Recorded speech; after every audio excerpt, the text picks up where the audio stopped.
If you could talk to your 16-year-old self right now, what would you say? You don't need to be so insecure about your family and where you come from. Just because you don't have money doesn't mean that you're not valuable, important, and that you can achieve things. It doesn't matter. You don't need like a really wealthy family to achieve greatness. And that's the cool thing about Pod's work. If you're talking to your inner child and you reassure her, if you talk to these parts, that then you always talk to yourself as well. Like there's no the advice and the warm words that Ashley just had for herself is also for her 16-year-old self is also what she has for herself. There's so much resonance in my body, and it's such a natural thing. So many people, without even knowing anything about parts work, can just listen to you or listening to you, analyzing or commenting on what Ashley just did there. I mean, of course, Ashley is also very, very familiar and works a lot with parts work.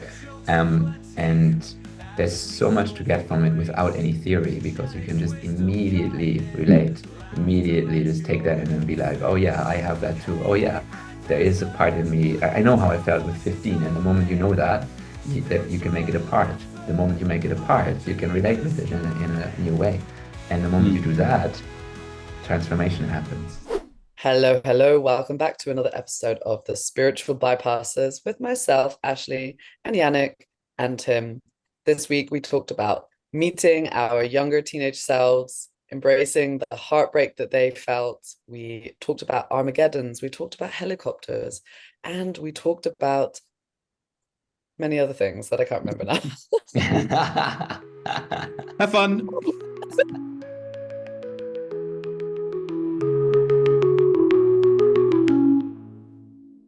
I literally talked about this week. Ah, That Me too. exact Yesterday. phrase, healthy dissociation, because I was trying to explain to, I had a very beginner client who's like found me super random, like not through emotional releases, not through anything. She's really new. And I was explaining that the distance that we take when we witness emotions, when we allow something to be there, where you separate the ego and you observe it, is almost a healthy dissociation. And in this session, it was too much for her to be the child witnessing this thing in her childhood. So I got her to step back and I got her to look as if she saw her mum treating another child that way. mm. And this like healthy way to step back meant that she could then handle the intense feelings that came up without it being so overwhelming. And I was like, wow, actually, yeah, this is healthy dissociation, because it's then not becoming so overwhelming to her system that it's a shutdown and really intense. And yeah, use that exact phrase. Yeah, I would you just question if that's dissociation or if it's more association than dissociation. It's probably a bit of both, right? I feel dissociation is a lack of presence and basically a defense mechanism where you leave the body to not feel something. And in her case, it feels more like she's connecting to a more healthy role within her system than yeah, dissociating in the classical sense.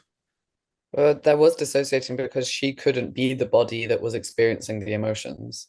She had to step back and become a third person who's observing the situation happening, because it was still too much for her to be the little girl and going through that. And so instead to witness it as someone else. So I think it's both. Like you're yeah, I agree. putting I agree. attention onto it.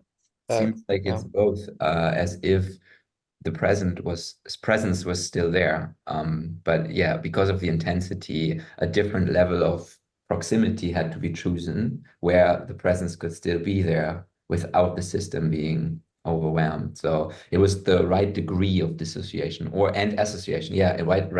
right needed to be. Um, is the podcast already starting? You always ask this, and Yeah, yes, Tim. yeah, it is. And still, we can still have this in there because it's a classic thing, Once every episode, Tim asks, "Is the podcast already starting?" Yannick, you look especially beautiful today. Your skin is vibrant. Your eyes are clear. You're nodding it away. What's your secret? Vitamin D, omega-3, vegan, uh, sex in the morning, and a There we go. huge, delicious cacao with a lot of raw, ceremonial, high quality cacao from Peru that keeps me high all day and in my heart. And that's my secret, and it works really well. Nice. Boom. I You heard like it here that. first, kids. Drink your cacao. Get laid. Get, get laid, kids. Okay, friends. So Tim has very kindly offered to cover for me this week in terms of bringing in some content because I had a full-on breakdown last week. And I think Jannick also has some things to bring in this week. But how are you both doing? I mean, I shared how I'm doing. That's pretty clear, right? So let's move on with Tim. I'm doing good today. I feel a bit crunched. I feel like what are these little bags called when you get a pastry and they put it in the little bag and for you to carry it away? Die Tüte. Like Zu Deutsch, Tüte. a bag. Plastic bag. A bag. I feel like this bag, but crunched together and thrown into the corner. That's what I feel like. So my sleep schedule is a bit off. And that is really showing. So get your sleep in, kids.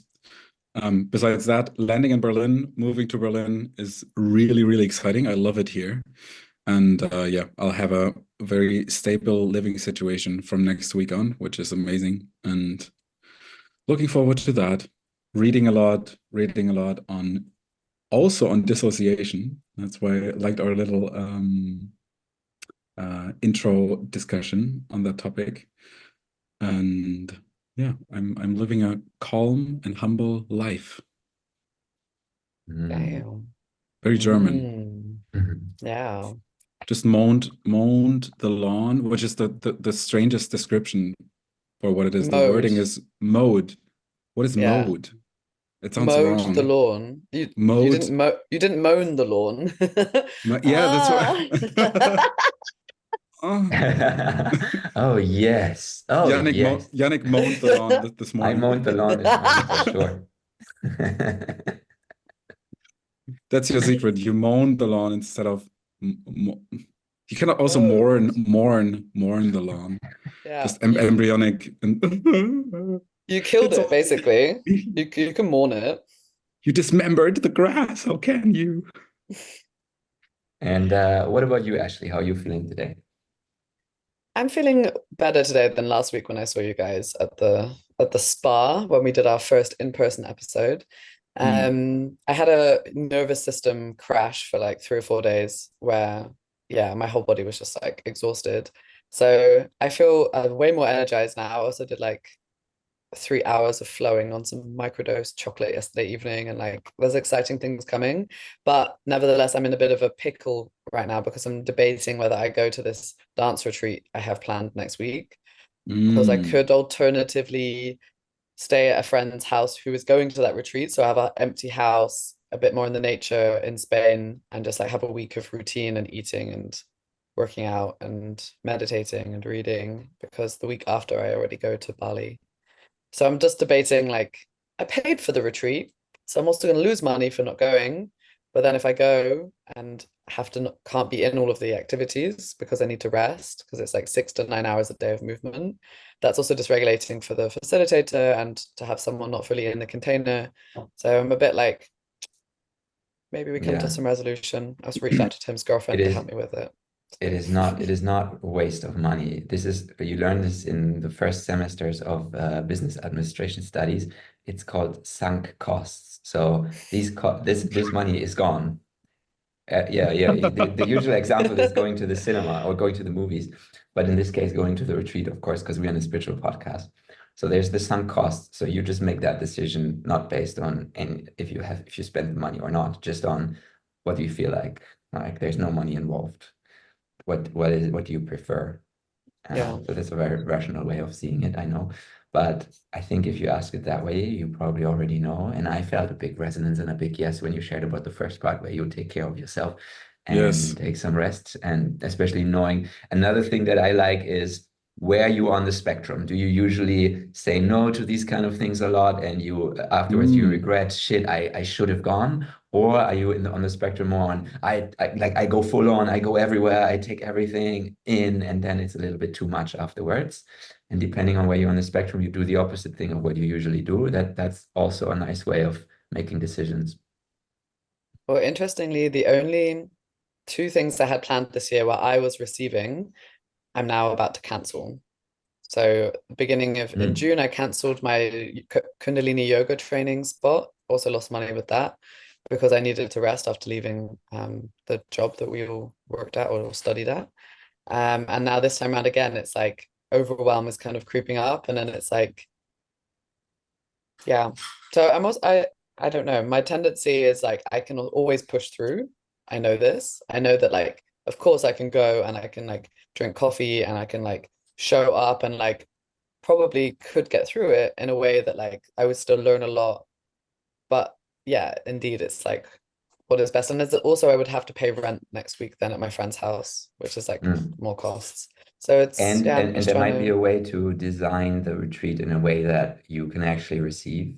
I mean, there, you don't have to do anything there. You can also like do it in a way that works better for you, maybe, or design it in a way. really.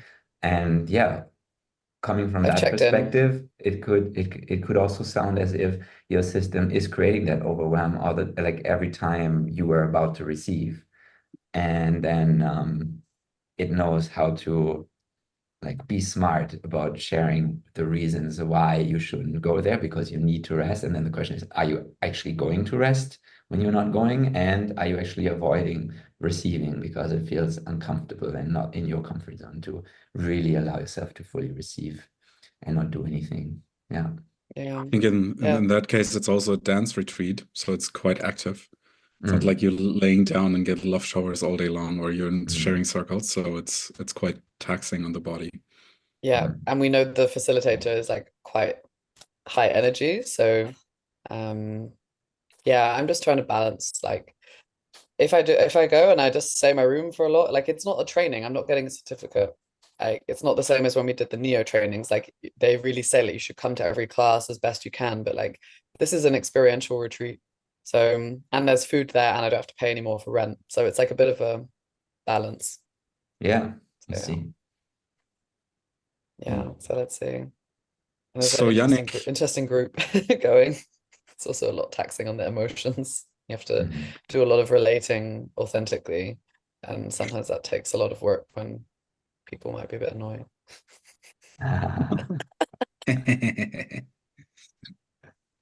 so I want to build a bridge because something struck my attention when Jannick was sharing. Jannick, you Oh, That was Tim. He was gone asking that question. What does it mean that the connection yeah, broke the Tim, the moment you asked connection that broke. question? Wow, shit, that's shit. exciting.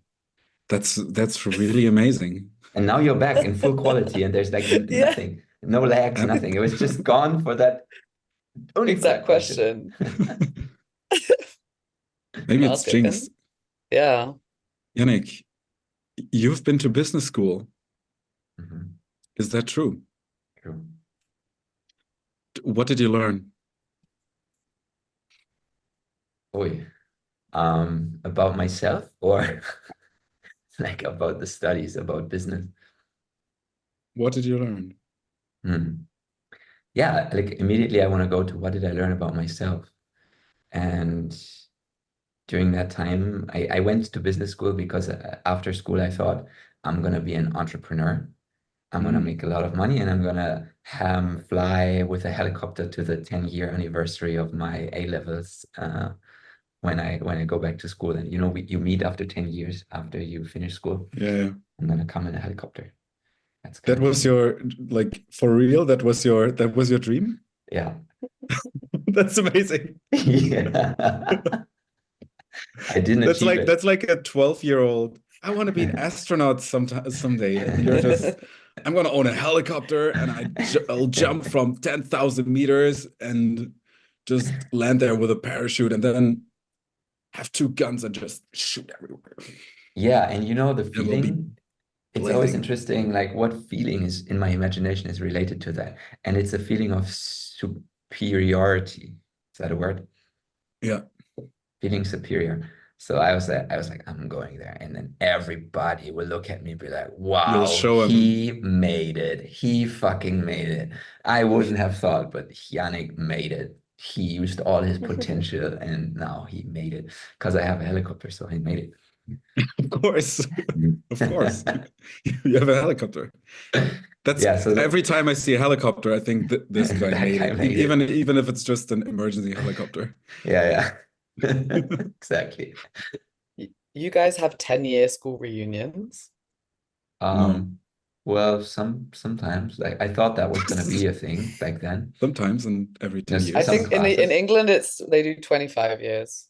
25 years. Okay, so I Who have Yeah. remembers? another Because I 13 years remember or my so mum going to hers, and she flew from Hamburg. She flew back to England to go to it. with a We were like the helicopter. first. No, unfortunately not. Just with Lufthansa. Ah, that's good enough.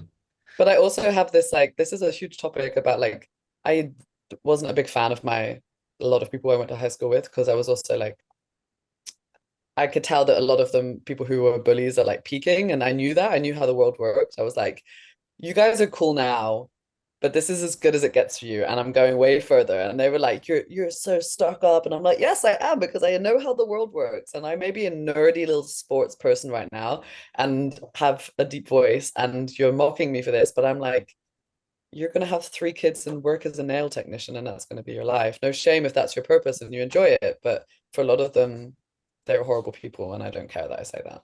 So. Yeah. So see, I'm curious to see how it's going to be like going back for a reunion. I like wouldn't recognize people. I'm going to wear like a suit and high heels and have like I'm gonna be like You see, that's the vibe. That's the kind of vibe you go there and you show off. You're like, you see, I totally told you. humble. It's like Everybody hates 17-year-old you. Ashley told you, and I'm still like I'm still identified with her. All right. So I'm gonna show you. That's so interesting because you imagine everybody will be in awe of you, but in reality, just everyone is fucking annoyed at you for showing up in a suit and be like, no, and you're like, I show them these fucking pricks, and they're just like, come on, Ashley, like, what the Actually, fuck? We just stop it. want to eat our cake, please. And you're like, that Let's just cake, not it's not let's just vegan. not make this embarrassing. Let's just eat our cake, drink a coffee, share the news, and everybody goes their own way. Yeah, yeah, man. School. Yeah. That I don't know. There's so many things I could talk about at school. Like I think most of my year probably disliked me by the end of it. Also, because if you are not like sucking up to the popular girls, then they make it their like mission to make people not like you. So there's a reason I do anger work now. Yes, yes, yes. I turned from being bullied to being a bully as well. So That's an amazing transition. Yeah. Wow. Such a powerful transformation you've went through. thank you. And then back to insecurity after that, because I was like, shit, I'm out there in the world, in the real world, and me being a bully and showing everybody that I can have an A in sports and talk to the teachers in a way that they want to give me good grades doesn't really get me anywhere in real life. So building your self-worth on these kind of things in school, just because the system you've built for yourself works in school, and then realizing in real life, fuck, I'm screwed. Like this won't get me anywhere. I don't have any status or anything here in the outside school world. And then that was tough for me. Like felt like I was falling hard and had to like rebuild my sense of worthiness, and realizing that I was hiding that, with the thing, like with the bullying and with the things I tried to be and the masks I was wearing during that time. So yeah, it makes sense that I went into business school to rebuild that, like money is great for that, to build another mask. The smile. Money. Money I is love money. great for that. Money. You can buy a helicopter. Nobody will see that inside of me I feel worthless if I have a helicopter. Yeah. Nobody will see it. So this brings up a nice question. I'm full exposure. Everything that I prepared today is questions because I like good questions. And I just came up with an additional question that we can now ponder all together. I'll start with Ashley. Okay, I'm not currently looking at my old school website. My ADHD was like, I need to go back. I saw that. What do you see?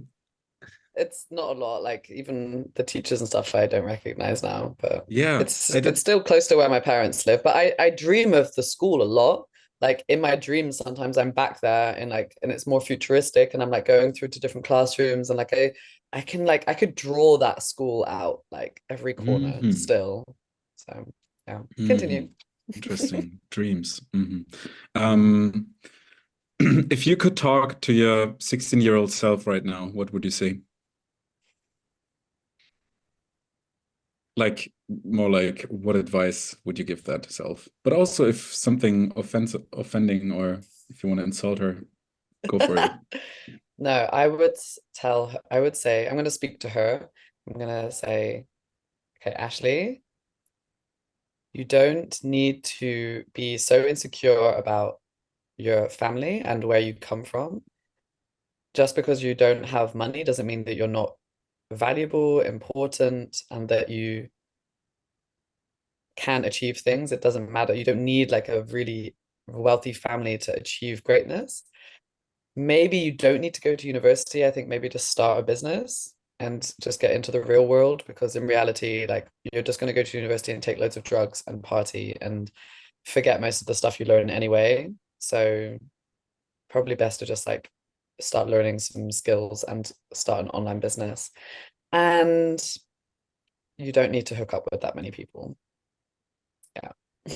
How does she like hearing that? She was heartbroken by her first boyfriend at 16, and then it became a okay, well, fuck him, I'm gonna fuck everyone else energy that just continued until now. and when she listens to you, how does she like hearing that? Your 16-year-old self. I think she feels some reassurance that, because like you have to imagine she's like right in at 16. It's like she's already started working. She has to work if she wants to get money. She's like in this hustle of like pushing. And I would really get her to look into like her resistance of wanting to save and like why she keeps feeling the need to spend. And that it's okay to hold money and it's okay to hold this energy and to also trust that, yeah, she's capable of doing things, because this imposter syndrome is also very present a lot. So yeah, it just feels a bit reassuring to see that also we made it past 30 and stuff, because we also didn't think that when we were 16. Yeah. It's to me as a friend of yours, it's interesting to see the parallels. It's almost like you're talking to a part that is still online today. That's solid advice. And that's the cool thing about parts work. If you're talking to your inner child and you reassure her, by the way, inner children can also be 16-year-olds. Like it's a myth that they only exist in the range from 1 to 10. And if you talk to these parts, that then you always talk to yourself as well. Like there's no the advice and the warm words that Ashley just had for herself is also for her 16-year-old self is also what she has for herself. It's pretty sweet. Jannick, you're looking very serious because you know what's about to come. Not I will send serious. this question. I will send this question in a helicopter to you. Yeah, and before I answer that, I just want to acknowledge that I'm always really touched and impressed when you speak about parts work, Tim. Like you have so much knowledge about this and such an eloquent way of expressing yourself in regards to this topic. And I love that this has become more and more a part of our podcast. And I would love to like keep going with that because there's so much resonance in my body and it's such a natural thing. So many people without even knowing anything about parts work can just listen to you or listening to you, yeah, analyzing or commenting on what Ashley just did there. I mean, of course, Ashley is also very, very familiar and works a lot with parts work. And there's so much to get from it without any theory, because you can just immediately relate, immediately just take that in and be like, oh yeah, I have that too. Oh yeah, there is a part in me. I know how I felt with 15. And the moment you know that, you can make it a part. The moment you make it a part, you can relate with it in a new way. And the moment you do that, transformation happens. Yeah. Yeah, thank you. There's just to speak in parts language, there's definitely when you say this, there's some protection, like a protector going on that says, yeah, anyone could do that, or it's not that great, that it's just like putting that off. And then again, I can just, I was telling you, oh, Jannick, you look so serious, but in reality, I can just see that it's genuinely touching you, and that is amazing feedback that also makes me very happy to hear. Thank you. Yeah. And to answer your question, where was I when I was 15? Heartbroken as well, actually. So we are in alignment on that. I had my first girlfriend. That was the first time I had sex with her. And after, I'm not exactly sure, about 9 months, I guess, 10 months into that relationship that I thought was going to be my wife, my future, my everything, because that's sometimes how it goes when you are 15 and you fall in love for the first time. She hooked up with someone else, and I found out in a horrible way. Like, she was in Canada, and it was more like me spying on her almost, and like trying to get all the information I could online and stuff to see if anything was happening. So I was already like super afraid, like really, really afraid of that happening. So much fear of losing her, like I lost my mother when the divorce happened when I was 6. So a lot of similarities, and actually that same topic is present in my life right now, that I am engaged into a very, very loving and deep connection with a woman. These kind of things come up again. And even the other day when I was doing my morning parts work, I almost melted into that 15-year-old that was just sitting in my bed and crying and mourning that horrible thing that she did to me and the heartbreak that I felt back then. So if I could talk to that person, to that 15-year-old Jannick, I would, first of all, just be there for him and be like, hey, you are not alone in this. Even though your mom is still kind of like acting as if that woman is still a great choice for you and doesn't feel like she's on your side because she likes her so much. And you can't really talk to your dad about it because you feel like he doesn't understand you. But I'm here for you. I'm here with you to go through this and feel through this. And there's so much sadness, and please allow yourself to feel all the sadness in the world. It's like one of the most horrible things that can happen to a human being is a heartbreak, is break of that trust that you didn't even have before, and now it's just like a re-traumatization. It's like a reconfirmation that can't trust the feminine. You can't rely on it. Every time you really love the feminine, it will hurt you. And this is just a reconfirmation of it. But that is because that repetition compulsion, is still inside of you. So if you allow yourself to feel all the sadness or the heartbreak, it can flow through you, and you will stop manifesting that over and over and over in your life again. So I'd also help him take responsibility after he was able to express and feel all of that, which he didn't back then. So I feel like that's really important. And don't pressure yourself. Don't feel like you have to go into punishment, and because these are things that I did. Just be okay with that taking as long as it takes. This is horrible, and there's no talking out of it or thinking out of it, which I tried as well because I was very mental back then. This is just sad, and you're allowed to feel that. And also the anger, yeah, actually working a lot with anger. I didn't express any anger. I went passive aggressive mode, and I punished her through like telling her that I could still imagine being with her, but then showing her that I can't, like keeping her close enough so that I can still hurt her, and me taking distance still would hurt her a lot. This was my way of dealing with the aggression and the anger that was inside of me. And that was, of course, unhealthy. And I wasn't aware of that. And there was not enough presence and enough safety and enough courage there for me to go into that anger. So I didn't. So that would be another thing that I would want to encourage him to do. Yeah, and that's a bit selfish as well, because I know I would feel very differently today if I would have done it in the past. How Yeah, does the he image. receive your words? Just to add in. What's that? How does he receive your words right now? That's a good question, because I was talking from a more mental place, not directly to him. Probably because I know that it would be a bit too emotional for me to do that in a podcast, because this topic is present currently, like intensely in my life. But yeah, if I don't have to go 100% in, I can just go like 10% into that feeling. You can also take some healthy distance from him. Yeah. View him as if it's like on a TV screen, maybe. Yeah, he feels so supported. He feels like, oh, someone understands me, and someone knows, like someone can give me some clarity on this, and some stability, and some like proper advice. I don't feel so lost with this feeling, and I don't feel like this is something that only happens to me and to nobody else, and so alone with it and frustrated and desperate.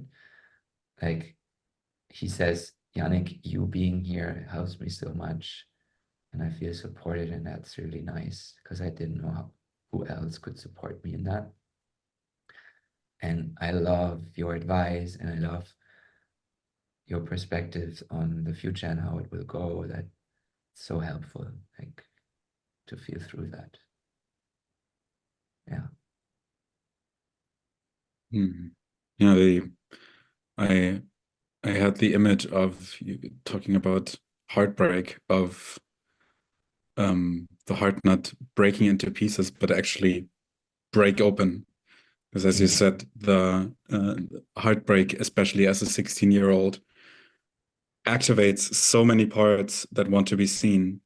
And let's just imagine there's this sentence, let the whole world break your heart. Like, just allow the world to break your heart. And how would your life look like if getting your heart broken came with emotions, but the emotions are not a problem anymore? They're just existing, and maybe you can even if it's just a tiny increment of beauty, and even if that's just acceptance and seeing things for what they are, if you're able to do that, maybe you can take the inner child that is getting activated in that situation by the hand and look at this heart that is cracked wide open, and just look into it. And maybe if you look into that, and if you're brave enough to look into this void that is opened up, maybe you get the exact medicine that you need. And then all of a sudden, maybe you're not even afraid of getting your heart broken anymore, because it's not so terrifying. And that's, to me, kind of the essence of the emotional release work that we're doing, is befriending the emotions, so you're not afraid of the emotions also occurring again. If I can master my fear, if I can master my sadness, if I can really be friends with it and really love myself and deeply hold myself in these states, what is there to be afraid of? And I find that very soothing and encouraging, and yeah, relaxing to think about. That it's all about acceptance and all about love in the end. I would like to introduce a new thing, which is the chimes of truth. Oh, the chimes of truth are being muted by your computer. So you'd have to change your settings to allowing more of the background noise. More of the truth. More of the truth. Damn it. That was very relaxing. Okay, Ding, ding, ding, dong, dong. that was very deep, very quickly. Shall we, you know, It's not your in a turn, Tim. not in a oh fuck yeah. You're not getting away from this. Timmy, Timmy, if little your Timmy. little Timmy Tim Tim, if your 16-year-old self was sat in the room with you right now, what advice or message would you give to him?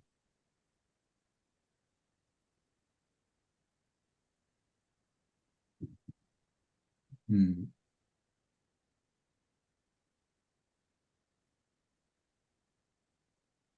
I want to tell you that the things that you observe in the classroom, the injustice that is going on there, and the anger that you carry in the face of that injustice, and the sadness you have about not belonging, everything has its reasons.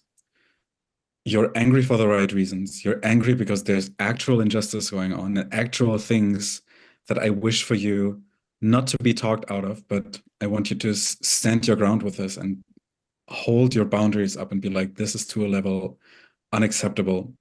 And also feel the sadness that comes with that because in a way, you know that means some sort of exclusion from what is quote unquote cool and accepted from the classroom. And I can see that it makes you lonely. And I'm so proud of you that you look for what you need in other places then, that you are in concert groups that host concerts multiple times a week, that you go to Hamburg to see your other friends there, and you build like in a fascinating way out of that rebellion that is so important to feel forge a really meaningful life. And I'm proud of you, and I'm sorry for your hurt.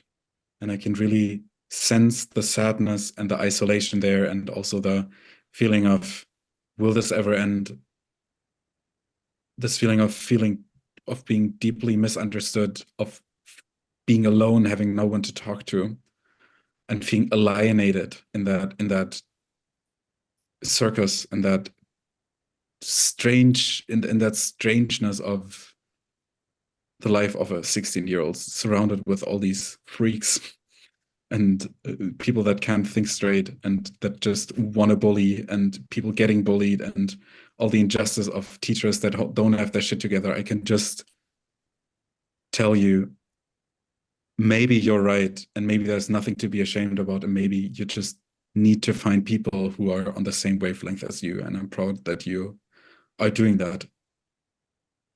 And I want to tell you that I'm here for you through the loneliness, and I'm here for you through the anger. And I can also tell that you're sometimes knocking on the door, and sometimes you're not even knocking on the door. Sometimes you're in the room of my perception, and sometimes I don't even notice that, and I'm just you're in my life but also not in my life. You're in my life and you're taking the wheel, but I cannot feel you. And what I want to do is, whenever you show up, I want to step back and look at you, and willfully look at life through your eyes, so I can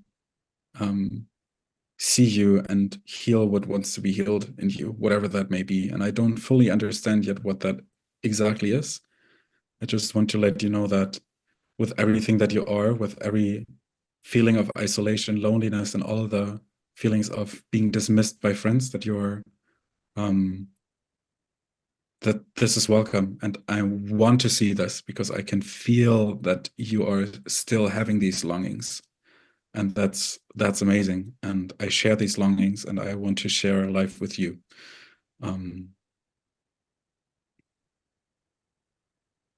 Yeah, and you're cool. You're cool as fuck. How is he responding to you?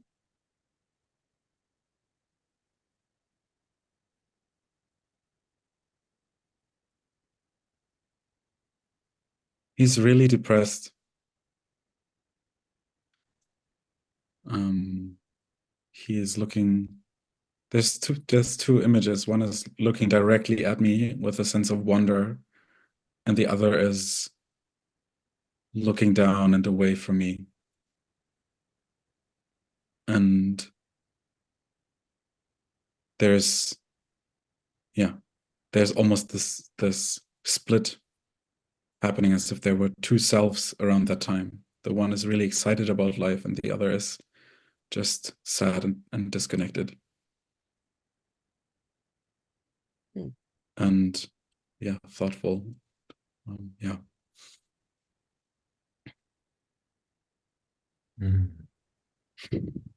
Tim went like one step beyond, because it wasn't just a message to the 16-year-old, it's like how to integrate it and what changes need to happen in the now as well. Oh yeah. Yeah, Nerd, A+. Also something that I can tell, like a very easy and very effective lesson about parts work is actually I think I already said this in a podcast, but it's so potent that I want to repeat it. Most conflicts and most activated parts are activated because they're doing something they don't want to do. So maybe my inner teenager, this part of me still feels responsible for having relationships, but maybe this teenager is not the right part to do it. Maybe he doesn't even want to be responsible for relationships. Maybe he wants to play guitar, or maybe he wants to be, responsible for, I don't know, making cool art or something like that, wanting to be cool, something like this. And maybe he wants my inner adult instead to be responsible for my relationships. That's just something, like, most of the time when I'm overwhelmed with tax stuff or paper stuff, it's an inner child that is doing that, and no inner child should do the paperwork. No inner child should be responsible for crafting adult relationships. They can be in the mix, but it feels very overwhelming for that part to do that all by her or himself. So I was just telling the part, I want to do it with you. Like, I want to invite you into the adult life. Chimes of truth. Ding, ding, ding. Got the juice. So there was a lot of take a deep breath in. There was a lot of depth very, very quickly. That was the sound Jannick makes when he mowing the lawn. Mowing the lawn, and when he's sitting down in his helicopter. I made it. It's good to be rich. In Dubai, you can get Uber helicopter. For real? That's sick as well. Did you? How much is it? Is it like a lot? I think it's like a couple of thousand per ride or something. Like, nah. Come on, that's one hourly rate of mine. Okay, so let's break this. Stop. Sure. Stop with the sadness. Jannick, are you ready? I was born ready. You were born ready. Okay. Calm down, okay? In a post-apocalyptic world, what role would you play? So imagine some asteroid has hit the Earth, and everyone is like, shattered, my family died, and everything's, and people have to have a role. One has to be a healer, the other has maybe to gather food, the other has to maybe educate or play with the kids. So let's just sink into that image of total despair and destruction. How could you provide for your community in times of apocalypse? First impulse. Shaman. Is that how you pronounce that word? Shaman. Shaman. I'd be a shaman. Shaman. But I feel more like an emergency shaman. It's like, all right, there's not much time for like thinking and like, this person comes to me, I need to be quick. Maybe sometimes I will be wrong with my analysis, but I'm just gonna like go with the first impulses, go with the body resonance and be like, you're fucking repressing your anger about your mom having been like fucking Eaten by a torn dinosaur. into pieces by that asteroid, and you need to fucking go into the anger academy over there and just like throw some pillows and fight and like scream it out, and then you come back to me and see what happens in your body, and then I'll give you some 3 grams of mushrooms, 3.5 actually for you, because you seem like you are a heart nut. And then they just go with that, and I'd be like really managing all of the heat. There's no room for like figuring out or perfectionism. I just need to like go and boom, boom, Yeah. boom, boom, boom. That's me. So Jannick is the drug dealer. It's just the weirdest thing. Imagine Medicine. your whole family, all of your friends are wiped out, and then Jannick just approaches you. Hey, you need drugs.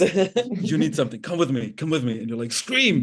And he just gives you fucking mushrooms. You have the most horrible trip of your life. And you're like, what the fuck was No, that? of course not like that. Of course, I mean, that's your image that maybe I might have created through exaggeration, but of course, Tim. that's your projection, Tim. It's a topic. I'm Sounds like still a gonna you be problem. sensitive. It's still gonna actually do the healing. It's just Do the- that there's less room for this kind of like gentleness or being like overly careful. I see. Maybe that might We be a don't have shadow of time. mine. No more That might be trauma like- informed. We're all Yeah, no. traumatized. No, We don't have time for It will trauma. still be trauma. No, it will still be trauma informed. It'll just be all the doubt in myself will just be wiped out because there's no space for doubt. There's just space for action and trusting my instincts. That's what I mean with like going for it. Not I can't go slow, I can't go soft when it's needed. It's more like just like the doubt is gone because it's full on. It's like you're needed. Like the world is coming to an end. Like just trust your intuition and go for it. Heal Or these is it just people, help these beginning? people. Or is it new? Is it just question? Wow. If, like, I don't know if you know the series The Last of Us, but in that series, the cordyceps mushrooms, which we see taking over ants and insects sometimes, they form a host and then they take over and then people become like zombies. And in that series, cordyceps adapts and takes over humans, and then the humans become zombies. So maybe people wouldn't want to take mushrooms in that reality. Or the mushrooms they take heal them from the other mushroom that has taken over. Or the mushroom heals the mushroom that is driving the humans. So it's like it was an evil mushroom, but then the mushroom is finally able to eat mushroom. So that's their way, the mushroom's way of eating mushrooms. So the mushroom becomes human to eat the psilocybin, and then they become the ultimate mushroom that is then an advanced version of humanity. The definition of evil is our perception, and maybe for the mushrooms, their definition is it's a good thing to eradicate the humans from this planet. Yeah, it's a virus. They are healing Earth from the virus of humanity. Yeah, literally. And then we'll like decompose and nourish the earth again, and then we'll stop tearing down all the rainforests and building nuclear bombs and killing each other. I have a lot of movie references in my head, but there was also a movie called The Happening, where the trees and the plants and the fauna started releasing these spores that made humans kill themselves. So there was all these events happening around the world where there was like mass suicides happening. This is a fake movie, but there were mass suicides happening. And they realized that the plants and the trees were like attacking humans and taking charge back of the world just by messing with their head. It was a really good film. Highly recommend. Love that. Fucking amazing. Wow. I already know my answer. Is it my turn to answer? if you want it to be your turn. Oh, it can be your turn. I don't mind. It's your turn. Ashley. I would be the leader. Of course. Or at least like the second in command who's like organizing everything and like getting all the like the farming regenerated, like managing all the people who have the skills. Like the engineers are doing their stuff, the farmers are doing their stuff, the nursery is running, the army that we need to defend from the other tribes. That I'm thinking of the series Fallout, because I watched that recently, where this is also happening. They were living in the bunkers underground for like 200 years after all the nuclear war goes on. So it's a good series, but you need to be tactical then there's got to be the medical team, and you need to like have all of the people preserving culture and the library and just like rebuilding things again. So that would light me up to help organize all of that. So I wouldn't say I'm charismatic enough to be a leader, definitely not. People would get annoyed by me, but then second in command is often more helpful. So Yeah. It's a good self-reflection. I know my shadows. Like I'm just being me, but yeah, that rubs people up the wrong way quite often. I'm like Marmite. Do you know what Marmite is?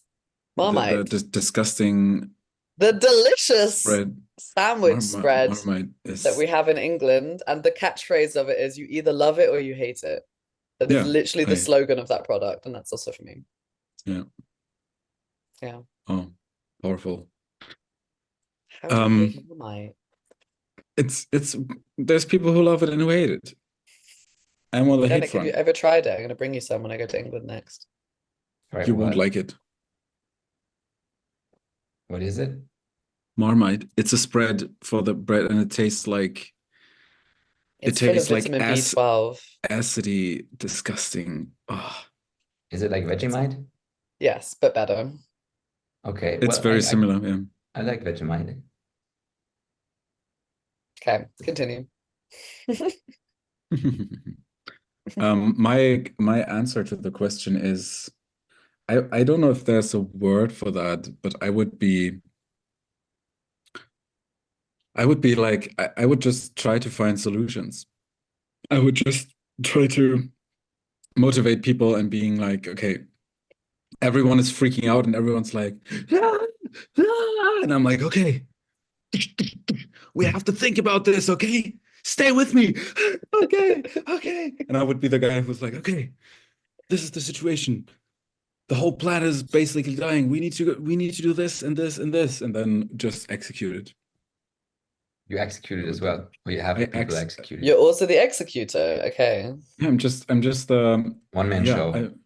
It's all about me. That's a good thing about the apocalypse. If we're building a business with Tim, we remember this now, that he said he's an executor. So when he's like, I can't do tasks, we're like, Tim, you said you can. You've got the solutions and you're going to implement them as well.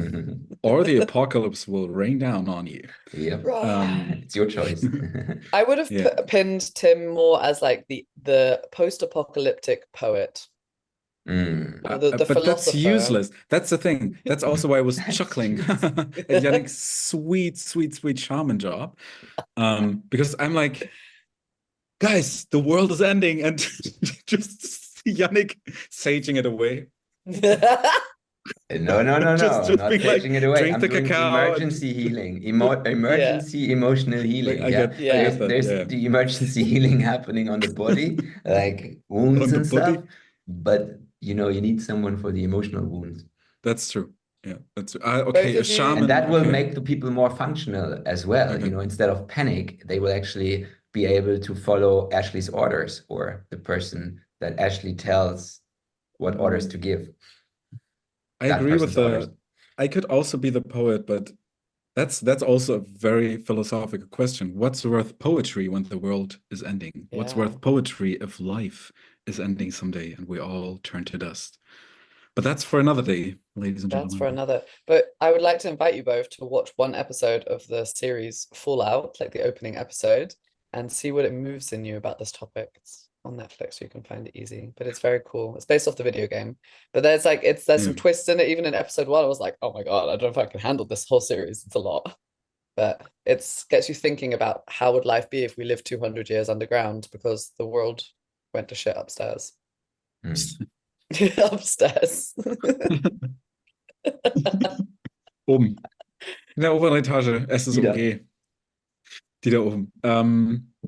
Yeah, okay. I'm terrified of this. There's some things I really don't like thinking about, and it's that, and I wonder, like, living underground. I recently saw a YouTube video at like 30 minutes before I wanted to sleep. I looked at this YouTube video, and it is people who clean oil pipes underwater, and 4 guys got stuck in there, and there's like GoPro recordings of them basically dying in a fucking oil pipe.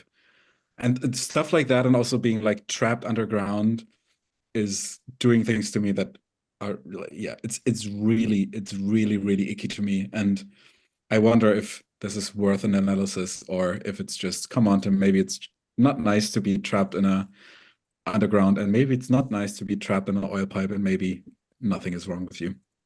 Maybe you were a mole in a past life. That's it. Ein kleiner süßer Mole. Blind, careless, just fumbling through the darkness. Just me as a grandpa. What is that here? And that's usually how healing works, right? You find the one thing that causes one very specific thing that causes your fear, which is exactly what Ashley just said. Naturally, I feel the resonance, healed, and that's it. Healed. Next. Actually, you're the emergency emotional healer, actually. Yes. Someone comes to you and is like, I'm so terrified, my mom died. You were a baby lion in a past life, and your mother died from an asteroid, and that's why you're terrified. Oh, thank you, Ashley, I'm here now. But this is like in churches, right? Where people go in and then they're just like casting out like demons, and they're just like, I'll cast this demon out in the name of Lord Jesus Christ. Be gone. And they're like, oh, and they have like a somatic release, and then they faint, and then they're like, I'm better now. Yeah. I've been to one of those churches. It was very cool to see. When? At the 16? No, at the peak of my depression, so in 2021, and my roommate is a born-again Christian. She took me to her evangelical church in Amsterdam, and it's like in a big warehouse, and it had a huge stage, and I was like, all these young people with instruments, like, we love Jesus, Jesus, yeah. And then the pastor was actually doing a sermon basically around manifesting, like all the principles we learn in New Age spirituality about manifesting. They were also talking about this of like, ask God where you want to go and have the direction, but just trust and let go of the how and trust that the Lord will carry you. And I was like, this is all very good shit. And then he was going around, and they were all like putting their hands in the air and singing, and I couldn't do it because I was also like, maybe I'm going to burst into flames because I'm obviously a witch. Like, I was nervous about being there. And yeah, they were like, praise the Lord, and he's like walking around and like placing his hand on people's heads, and then he's like, let the Holy Spirit reach you, and then they're like, and then all the people go behind them and already place a blanket down, and there's people ready to catch them behind, and they like fall onto the ground and they're shaking, and then they put a blanket over them and they like have a nap for like 10 minutes. That's the thing. If this guy puts your hand on your forehead, what if you like, I mean, you have to play. Imagine how disappointed people would be if you just like, no, I mean, don't get me wrong. I do feel that there is, of course, there's like mass hysteria, shared hysteria is a thing, but I do feel that the Holy Spirit is a thing. It's just like they put a particular wording and structure. It has to be Jesus, and it has to be God, and it has to be in this way. We all work with energy, and we all know that life force energy, Kundalini energy is happening. So I do feel like a release is happening for them. It's just like in their paradigm view. And that's why like I actually really enjoyed my time. And then afterwards, I was speaking with one of the women, the leaders, and she was like, yeah, like, you're very welcome to come back, but you just need to accept the name of Jesus Christ as your Lord and Savior. And I was like, even though I grew up Christian, I was like, I can't do that. Like, it would be inauthentic for me to say that I am 100% in, and that I can say that because some part of me doesn't fully believe it. I believe in this wider picture that's going on, and I think you guys have great values, and you're caring, and you're all community driven, but I can't authentically say it. And they were like, cool, well, you can't come. I was like, cool, I'll just continue being depressed in my own space then.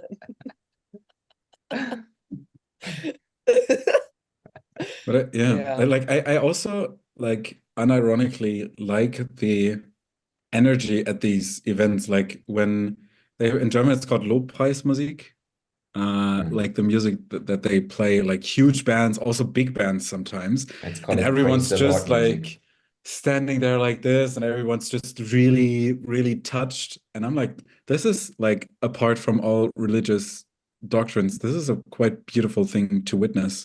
I remember when we recorded our second album in Hamburg, there was a like a church next to us, and they would play the same, it was a live band, and they would play the same song for 20 minutes, and it was just one chorus. And the energy we were just upstairs, like having like cigarettes and coffee, would you know, rock star things. And we were just listening to them downstairs, and we were like, this is a fucking vibe. People were just literally going crazy, and the drummer would just, for the last 5 minutes, he was just soloing, and everyone was screaming, and it was loud as fuck. Amazing. Can we go to one of these together? Yeah. This we would be should. great. Into a vlog or something. Yeah. In I would love Berlin this. in November. Yeah. Christmas Yeah. version. Christmas version. Oh. Heilige Nacht. Stille Nacht. We're just raving, or Berghain, this is my church. There's a I can recommend this to all our listeners. There's a Stern über Bethlehem All three of them. party version. Yeah, all of our two listeners. If you're out there, listen to Stern über Bethlehem. No wonder we don't have any listeners. Amazing. Sorry. I'm sorry. Okay. Are we? Do we want another question? Yes or no? Or are we approaching the end of this podcast? Maybe one last question. What do you think? I wanna throw in something different than another question, which is a concept. Are you guys open for that? I think I kind of prepared you already in our group chat. So Jannick needs this, so let's give him the last chapter of this episode. there is obviously a you. personal interest. I'm not just asking this because I'm thinking about my viewers, all three of them. I am thinking about this because, yeah, it's relevant for me in my personal life, but also like I am really interested to discuss this because I was listening to this podcast of Misha Jannick and Stefanie Stahl. Oh yeah, I listened to this. It's hilarious. The one where she roasted him. Yeah. Yeah, well, yeah, exactly. So Stefanie Stahl, if you don't know her, she's a very famous psychologist in Germany. Yeah. She wrote the book, The Child in You Must Find a Home. Must find home. It must find home. Okay. Shall. Soll. Whatever. Okay. Das Kind in dir muss Heimat finden. Yeah. I think that's the title, right? Yeah. And also the book Jein, which means yes and no at the same time. Yay. You know. It makes sense if you know what she's writing about. Yes. Yes. Yes. You know. Yo. You can't, you know, she talks about people who are afraid of going into connection, right? How would you translate Bindungsängstler? Fear of I had I was balls deep. I was balls deep into these topics as well the last days, ever since I listened to that podcast. Okay, so we are aligned. It's good that we are fucking aligned once again. Yes. So I think it's a little bit chills. Fear. What I found was fear of commitment and fear of intimacy and attachment disorders. There's no like Bindungsangst, which is like close. No, something with anxiety, like fear of intimacy. Anxiety. Fear of intimacy. Yeah. What does ChatGPT say? Bindungsangst, English. Fear of commitment. Yeah. Commitment phobic. This fear can stem from various factors, including past experiences, fear of vulnerability. That's an important one. Concerns about losing personal freedom. People with Bindungsangst may struggle to form deep emotional connections or may avoid serious relationships altogether. Yeah. And so in this podcast, she said something, and that was that passion is an antidote to safety. Yeah. Depends on how you define passion, but butterflies in the stomach, that's a harsh lesson that I had to learn last year. To me, at least, I think there's a spectrum, obviously. So to all three listeners. I mean, saying it differently, the more safety you create, the less passion there will be in a relationship. That's not the right word then, antidote. Because antidote is like something that saves it. So if you're saying that there's passion saves, it's just a weird wording. It's All right. confusing. Yeah. So what Jannick is saying, that passion Kills safety. kills safety, and there's a trade-off when you get to know someone and you're very passionate and you have these butterflies in your stomach and you're like only thinking about that person, like all the things that in Western society is portrayed as something beautiful and like as the thing in movies and books and such. That form of passion, I learned last year, can in 95% of cases is a trauma response and not healthy. Like I can tell when I have this kind of attraction that I'm projecting on that person in some way, shape, or form, and shit will go downhill very rapidly if I engage with him or her. And in my current relationships, I feel very safe. And in the beginning, I thought, okay, the absence of these butterflies is something, there's something missing, until I found out that it's actually just stress, that it's actually just my nervous system saying, hey, Jung, Bruder. komm, lass mal. Digga, lass mal. I brought this, it's really I interesting. asked this to the a guy I'm talking to yesterday, and he wrote to me, I think with safety comes truth, and with truth comes passion, so it's all going in the same direction.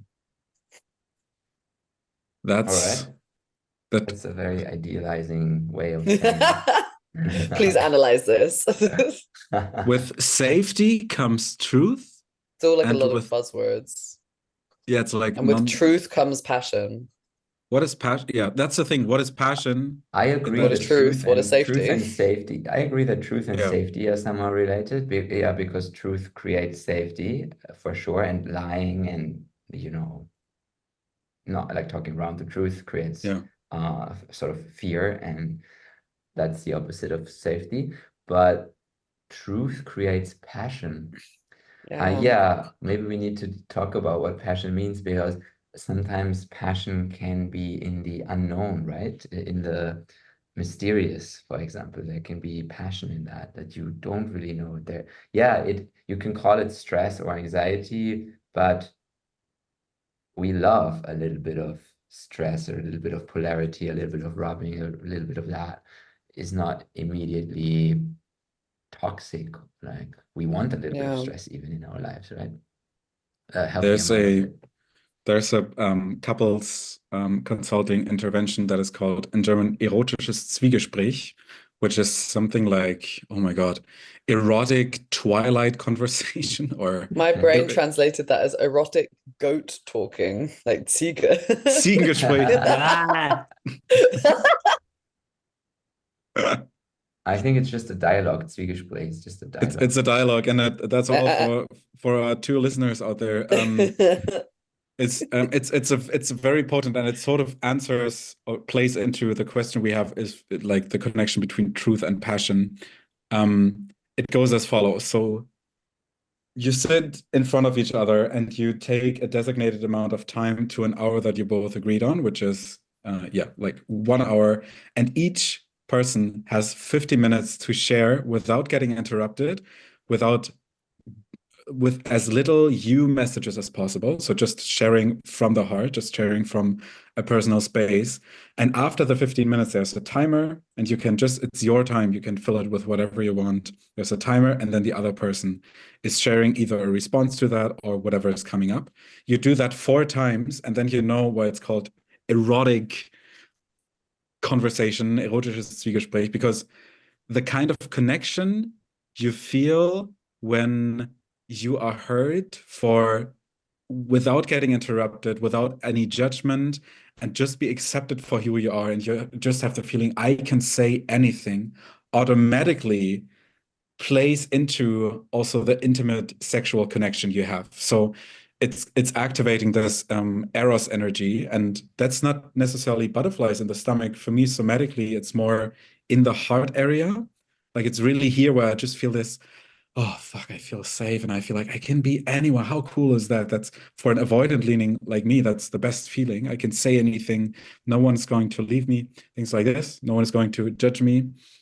And so I would say truth, the more authentic you are, the more connection there is and acceptance for just who you are, the more automatically the spark of passion will be ignited. But yeah, passion is not necessarily yeah, like obsessive thinking about someone, or like you feel like you're in ecstasy and things like this. It can just be like a healthy, still intense form of attraction that is, yeah, not neurotic, but what Yeah, actually fosters a Fires. good relate. I Yeah, love the that. fire, The fire in the Yeah. loins, like the loin. my burning It loins. feels like this was very inspiring to listening to you. And there was an image that came to me that was like, there's a what? I love it. I love how I can feel your inspiration and the transmission. Yes. It's great. I So there love was it. a lemon showing up Oh, and like squeezing the lemon. And this lemon yeah. is sometimes it's bigger, sometimes it's smaller. And this lemon stands for, the kind of polarity that two people might have when they come together first, like depending on their trauma and their history and like that probably their relationship to their parents and how much they project their parents and that the love and the kind of like sexuality and all of that into the relationship. And then it might be a lot of this kind of energy. It's a big lemon or like a small, and then you squeeze that, and that's the passion, like the juice that comes out. It's like the passion. But if you rely only on that, then that's your only way of creating passion in the relationship. You squeeze it, you squeeze it, you squeeze it, and you create some juice. And you need this polarity and this lemon to create more and more and more and more juice, because there's no other way of bringing in more lemons. But when you are not stuck with this one version, particular version of passion, when you're actually truthful to yourself and you create a deep connection and an expansive relationship where you share, it's welcome to share that right now you don't feel passionate, maybe, or there's boredom coming up, or there's like, Yeah. I want to try this and I feel safe enough to like explain it and not immediately hurt the other person, but actually I want to bring it in and I'm open for like, do we want to do it in fantasy? Do we want to do some of that in real life or whatever? If all of the possibilities are out there, there's a way to harvest new lemons and to Mm. squeeze them, and together you have enough safety to do that. And that way you are not stuck to one version of passion, which, by definition, at one point the juice in the lemon will be gone. So then either the passion is gone, you leave the relationship, or you found a way to have new lemon juice and lemons in your relationship.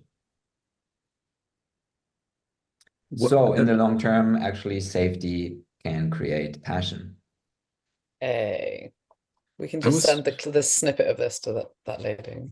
Yes. Well, Stefanie boom, Stahl. debunked. Boom. What you Debunked. say now? Debunked. We show Wah, wah, wah. Okay, guys, I want to ask ChatGPT for the title of our Let's do episode it. today. Right. Wah, wah, wah, wah, debunked. no. Dark Oh, humorous. I have a topic. I I have a might save it unless it's linked. I have a topic. Okay, what did we talk about? Our younger selves. Oh, I sounded so Bristolian. Our younger selves we talked about Teenage selves, teenage angst, angst, heartbreak, parts work, safety, passion, apocalypse. apocalypse. Jannick, are you typing? Yes, Yeah, I yes. am. Roles in apocalyptic, our potential roles in apocalyptic scenarios. Helicopter. How a helicopter Helicopter. can hide your sense of insecurity and shame. It's nice how Okay. Anything else? how you laugh at this.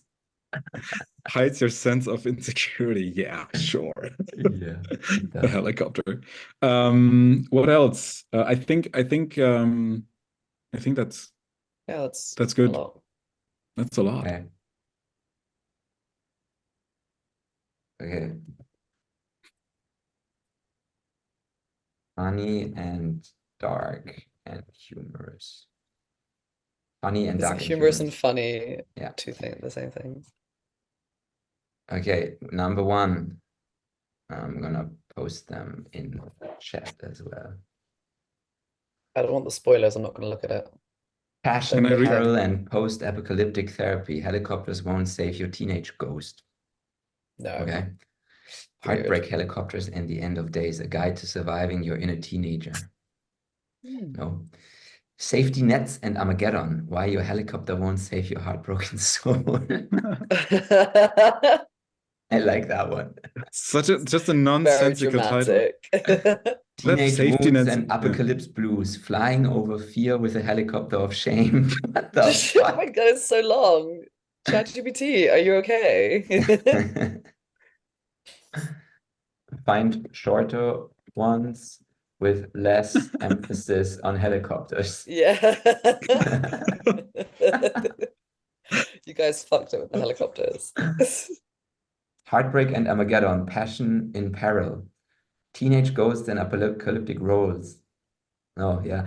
You just want to have you just want to, let's just go for number 3. Number 3 is great. Yeah. Yeah. Safety nets and Armageddon. Why your helicopter won't save your heartbroken soul. I mean, that's amazing. That's a great title. Amazing. Amazing. Timmy, you want to do the intro bit? Do the intro? Yeah. Yeah. But for everyone else, thank you. We will see you next week. Yeah, that was quite an insight into how we work, you know, because you guys actually know now that after this we're gonna record the intro. So that's like that's very normal for podcasts. That's true. We are normal. We don't do anything weird or shameful. We are normal. In 5 years, and also, there will be, because we are so normal, what you should do is definitely think about who you can think of in your environment and who might like this amazing podcast episode about helicopters. Maybe someone wanted a helicopter as well in their past to avoid their sense of guilt and shame and insecurity and worthlessness. So share that with these friends. Yes, follow, subscribe. Hit all the buttons, support us. We love you, even if you're only 3 at this point. We all love all 3 of you. Thank you for listening. Here for it. Stay for it. Love to you. Bye.